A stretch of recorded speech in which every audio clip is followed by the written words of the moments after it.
Hi, everyone. Welcome to Authentic Expressions. Today's session is My Voice Matters, teaching teens to navigate peer pressure and conflict. So, we are glad and grateful for Laurel Ridge for sponsoring this program. So, I'm going to read to you the services offered by Laurel Ridge. Laurel Ridge is a behavioral health program that offers compassionate care for every stage of life. It provides personalized treatment for all populations. Their interest is to help you into your journey of wellness. There are services for children, adolescents, adults, teens, military dependents, active duty service members, veterans, and first responders. They offer inpatient services, outpatient services, substance abuse treatment, residential treatment. Call 210 491 3591 for no cost assessment. Laurel Ridge is open 24 hours a day and 7 days a week. Their mission is to save lives, heal families, create hope. All right. Hi, everyone. So glad you are here. I see a lot of familiar names. Today's topic again is My Voice Matters, teaching teens to navigate peer pressure and conflict. All right. Let's see who is here. And be sure to post your questions. I would love to answer your questions. Santos, hi, welcome. Victoria, LaShawn, Marna Litz, Bridget, EK, Cheryl, Linda. Howdy, good to see each of you. So tell me what questions you have or what insights you want to share about handling peer pressure. Help teens to find their voice and how to navigate peer pressure and conflict. Hi, Haley. Good to see you. Good to see all of you. Thank you for your support. And let me have some questions so that we can get the live stream going. While you are typing in your question, I am going to read to you a quote by Steve Maraboli. Don't let anyone hold you back. Don't let anyone dilute you. Don't be pressured into being less than you are, by Steve Maraboli. Okay, so what questions might you want to bring to the table this evening? Okay, Victoria, Santos, Linda, feel free to post your questions. All right, Santos has one. Is it better for teens to ignore and walk away from peer pressure and conflict, or should they confront it? What an excellent question. So it can be both. And to walk away in explosive situations, intense, in situations that are volatile, so that they learn how to do timeout. In walking away, it doesn't mean that you don't ever address the issue. You have to teach them that in walking away is about taking time out to regroup for yourself, not for the other person. So remember to say, I need a break, rather than say, you are too hot tempered, you are too explosive. Why don't you calm down? So take out the you language and take responsibility for the I. I believe it's good for me to step away, to take a break, and then I'll talk about it when we are able to talk about it. So teach them that they don't always have to power through, don't always have to resolve things immediately. So to call time out, to give themselves room to decompress, give themselves room to break. And you can always say, I want to be able to think through this, and I will be in a better headspace to address it when I'm calmer. So take responsibility and do a lot of I's rather than you have not done this right. So take out the accusations and put in the responsible I. All right, Haley, welcome. So I have 4 teens. How can I help them find their voice when I've silenced it in the past? Thank you for taking responsibility. And when I was a parent who didn't have healthy patterns. I appreciate you taking responsibility. And that's modeling very healthy behavior. That when you are saying, I messed up and I apologize, I didn't do this well, I would like to do this next chapter differently. So, children are forgiving when we show the humble side of us. So, when you have honest conversations, transparent conversations, they always value it. So not don't think of just conversations, but think of how you can be more transparent, how you can be more congruent, how you can be more open, flexible to hear them. So how can I help them find their voice? So many times when we help teens find their voice, we also have to disclose about how we are struggling to articulate, to express our voice. When you share your personal examples, teens love it. Um, but when you always talk about how successful you are, they turn off their ears and then they put earplugs in. So when you share your vulnerable side, everyone appreciates it because you will see that their eyes open, spark, and then their ears are more alert to hear you. So think about different situations where you struggled and be willing to share those and share with them what you struggle with, your inner thoughts, some of the mistakes you made by caving in, some of the mistakes you made by um, silencing yourself, by not talking or not doing critical thinking with your friends or even with your own parents. Because when you share, they are all ears. But when we lecture, they turn off their ears and they put earplugs in it. So always think about how you can connect in dealing with peer pressure.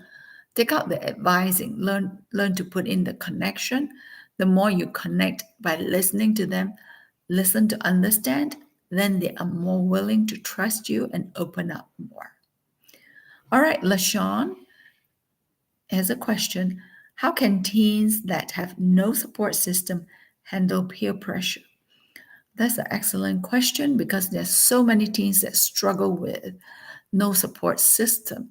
And the no support could be that one of their parents is doing drugs, substance use, or they are not able to see the child because of incarceration or because of various factors. They have to work in a different state. So, how do you help them handle peer pressure? Many times we want to think about helping teens handle peer pressure. Look at how you yourself is handling peer pressure. How are you modeling standing up for yourself? How are you modeling speaking up for yourself? How are you modeling walking away? Because when you model those behaviors and your child or your teen see you do that, they will go, okay, that's a good way to handle it. So many times, let your actions speak louder than your words. Because if you learn to walk away, if you learn to be proactive, you learn to speak out loud and say that, I was reactive the last time. I do not want to repeat the same thing. And when you share with them what you are struggling with, they are all ears and they totally appreciate the fact that you are human. So even though their other parent may not be there, think about what you want to model. Think about situations where you can use it as teachable moments and, you know, talk about how you sort out your feelings, sort through your feelings, sort through your thoughts, and then emerge with a value system that was more livable for you. So when you share that with them, then they will appreciate it. So whenever you work with teens, always share about yourself. Take out the advising because they listen better when you show your transparent side. All right, welcome, Brittany. Okay, Bridget says, how do you talk? How do you talk to a teen who becomes a bully due to past conflicts? So, great question again. So, I'm hearing that because they were bullied, now they have now they become the perpetrator. So how do you talk to them? It's important to share both sides of the coin and to let them know how it feels when you are on the other side receiving the bullying. So you may have gone through experiences of being bullied, being intimidated, being talked down to.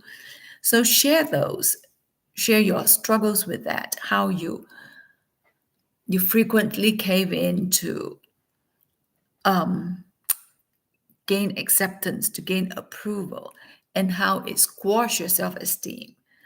So when you are open with them, then they will digest it better. They will probably step away and take a few weeks, take a few months to digest.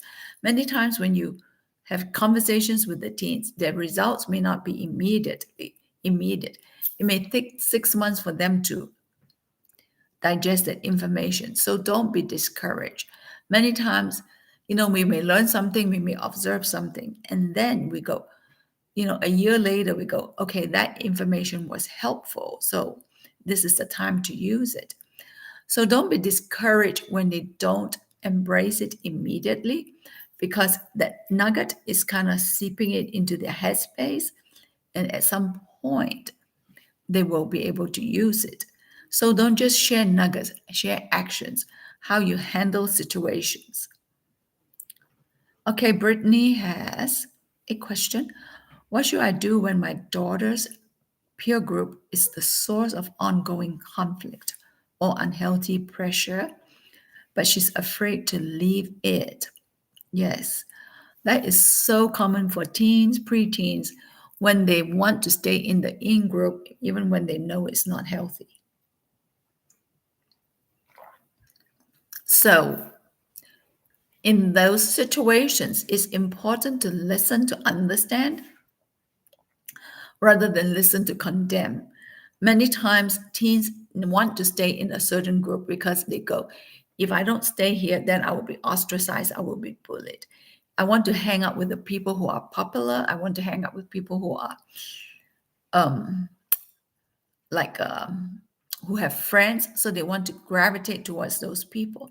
So I would have conversations to understand the importance they assign to hanging on to people who are not healthy for them, hanging on to people who are very conflictual, hanging on to people who create drama and chaos.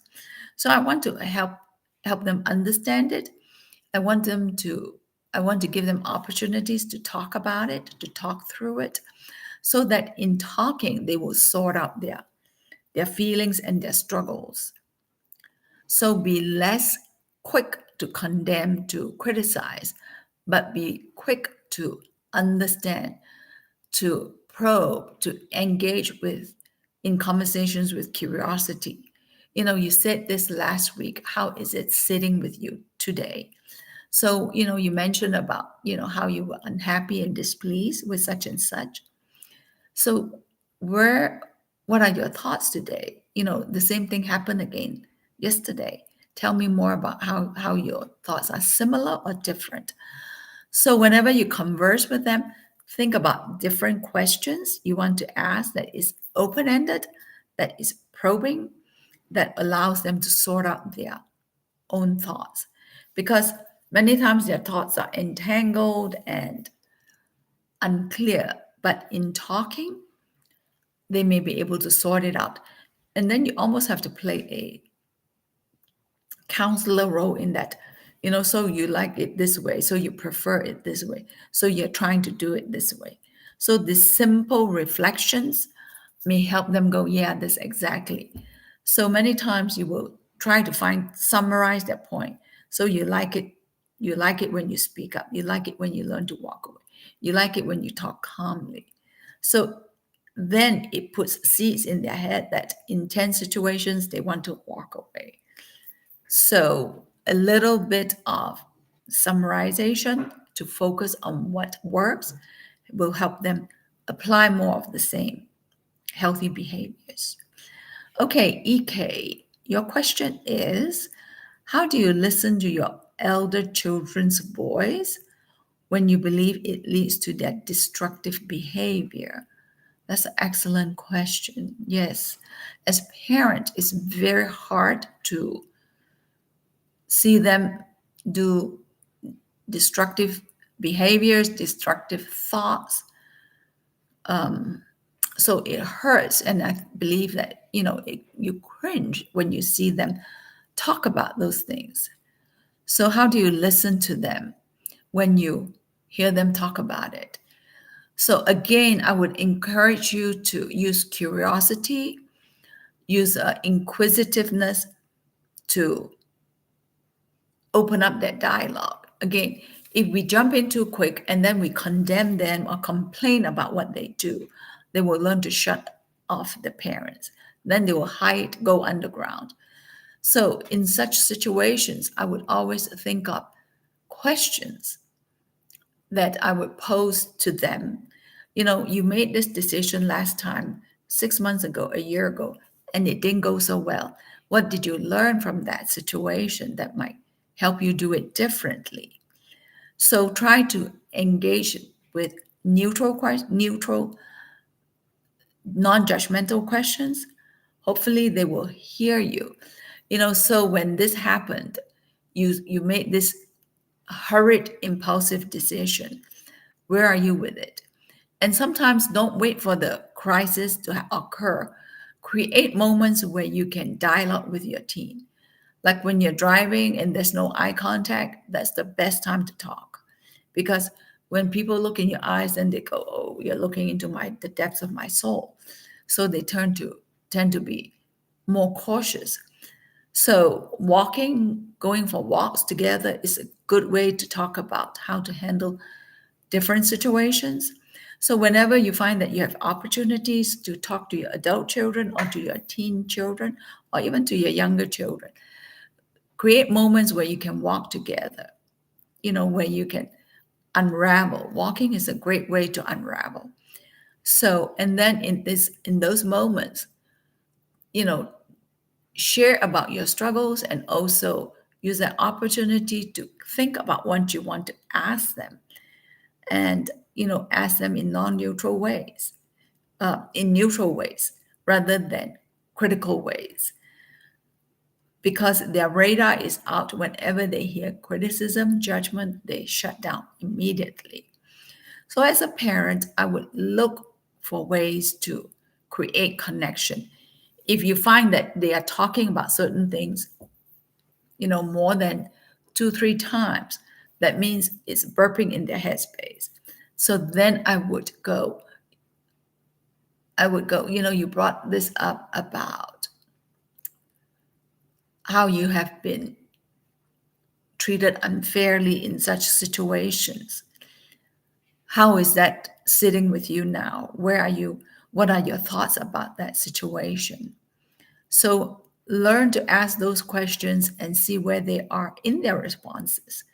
And then they may be able to say, I hadn't thought much about it. I had thought about it and I'm just going to do this.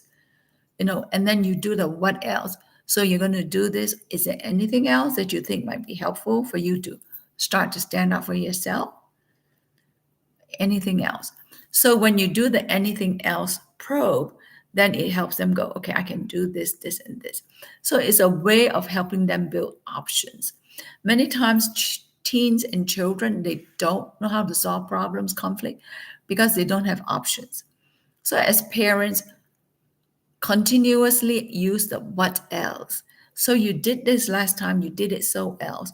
What else do you think you can do, in this new situation? All right, Santos Go, do you think teens nowadays have a hard time with peer pressure? Yes. Okay, you left it because I'm thinking there's a part two. Because they want to fit in with the crowd or because they have a sense of lack of identity. Yes, both fits, because they want to fit in, because they have a lack of identity, also because they are afraid of being alone, because they want to be in the in group, the popular group, the group where it's, where they're doing things that gets them attention. So teens struggle with that. So for you to help them decrease that struggle, it may be important for you as parents to create different environments, create other opportunities for them to not be so dependent on their friends for validation. Create opportunities where they can do volunteer work, where they can have different friends, friends that are older, friends that are younger.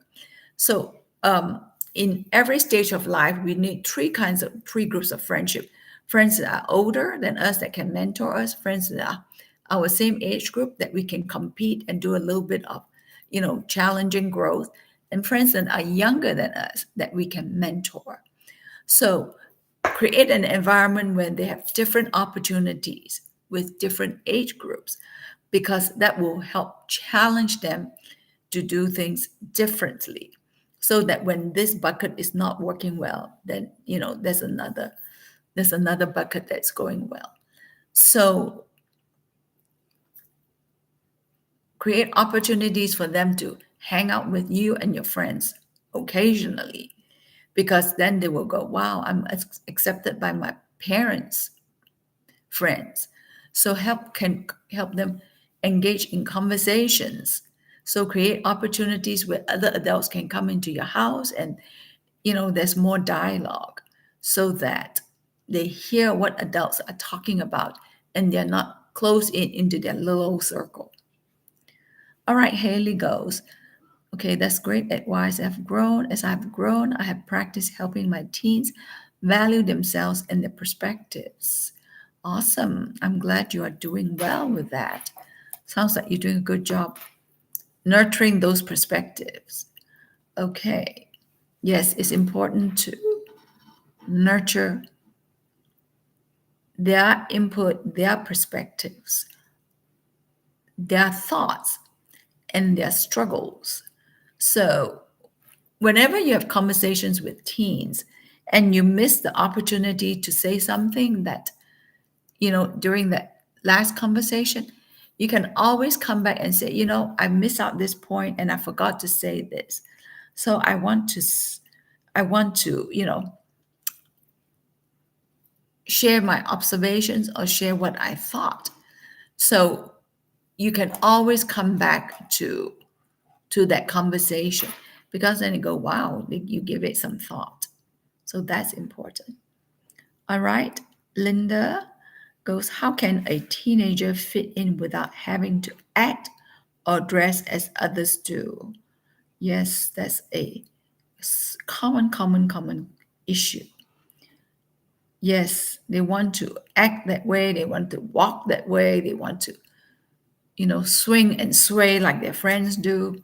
So in during the teen years, like, acceptance is so important, approval is so important. So the way to handle this is think about, prior to that, how can you help them gain acceptance? So think about, how can you nurture acceptance? How can you nurture differences? So have conversations even before they become teens, to talk about what acceptance means to them. And even now, if they're in their preteen, in their teen years, I would ask them, you're dressed alike, you walk alike, you want the same phone, you want the same this. Tell me more about what it means to you. Because when we understand their rationale and we understand the emotions that go with the rationale, then we may have more compassion. But many times when we are afar and we don't understand what drives them, we are more likely to offer criticism, and we are less patient with them. So whenever we connect through emotions, then we hear our children better and we hear them differently. Oh, so you were doing this because you wanted this to happen. So to be able to understand them, to be able to say it out loud, helps them sort out their feelings. So even for those who do not have teens yet, but if you have preteens, so help them gain sense of acceptance, personal acceptance, not just external acceptance. help them talk about what was the difference between internal and external acceptance. And in doing so, you know, have conversations with them about what it means to have external validation so much versus internal validation. And if they could switch it, what would be different? How would they switch it? And so engage with them in challenging conversations, different conversations. You don't have to change them, but you want to put seeds into their head where you help them think from different angles. Okay, good reminders about not criticizing. So driving is another good time to unravel. Yes, driving is a good time. Walking is a good time. Um, Anytime that you think where you can coexist side by side and not have eye contact, that's a good time to talk. And then the way you want to open conversations is not always have your teen talk about themselves. You start to talk about yourself, your struggles, your whatever bump on the road you may have experienced last week, the week before, or even a value conversation, that you struggled with this when you were his or her age. And you remember wanting to fit in so bad that you were willing to do whatever. So be able to share those, think about things you want to share with them. And then also when teens, they reach a certain age, they're pressured to have um, indulge in sexual activities. So you want to have conversations, it's like with your daughters, with your son, when confronted with this situation, how do you want to handle this? How do you want this to be? How do you want the outcome to be different? How do you want the outcome to fit do what fits for you rather than just do what is convenient? So have conversations before things happen. Many times we parents are only step in when the horse is out of the barn, so to speak. So learn to step in and have conversations and share value lessons, have them share their own value lessons. So be the last one that speak. And then if you want to share a value lesson, ask for permission. Don't just blurt out and say, oh, you should have done that. It could, if you did that, it would be so much easier. So before you share your own values, you may say things like, may I share a thought with you? Would you mind if I share this personal experience with you? In this situation, can I share something that I struggle with? So learn to phrase it so that it comes across as inviting, not as, budging, charging in and overtaking their situations. When they sense that you're coming in to complain, to criticize, then they are more guarded, they are more protective.